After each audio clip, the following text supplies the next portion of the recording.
शङ्कारूपेण मच्चित्तं पङ्कीकृतमभूतया लिङ्गलीयस्य सामाय शङ्कराचार्यमाश्रये प्रह्लादवरदो देवो यो नृसिंहः परो हरिः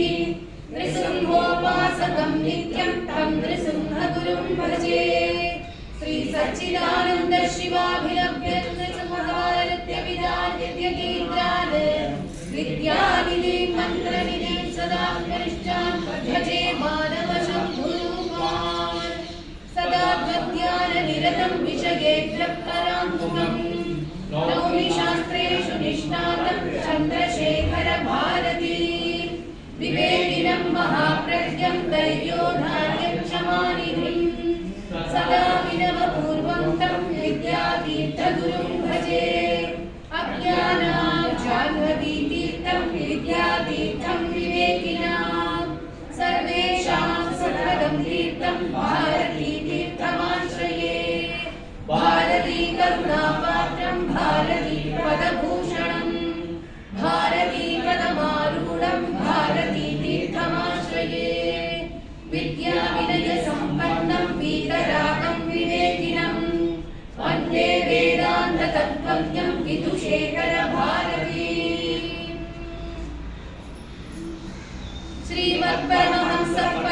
श्रीमद्परमहंसपरिव्राजकाचार्यवर्य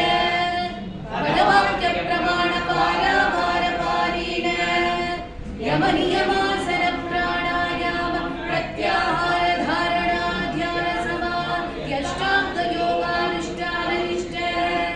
तपश्चक्रवर्ती अनाद्य विच्छिन्न श्री शङ्कराचार्य गुरुपरम्पराः प्राप्त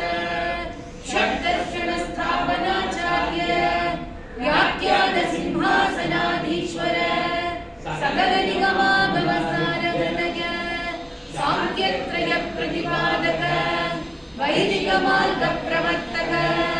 सर्वतंत्र स्वतंत्र आदिराजधानी विद्यानगर महाराजधानी कर्नाटक सिंहासन प्रतिष्ठापनाचार्य श्रीमद्राजाधिराजगुरु भूमण्डलाचार्य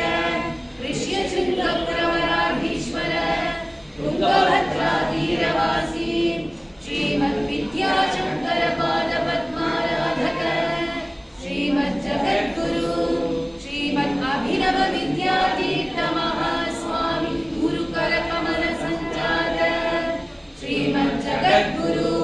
श्रीभारतीतीर्थमहास्वामिनां तत्करकमलसञ्जात श्रीमज्जगद्गुरु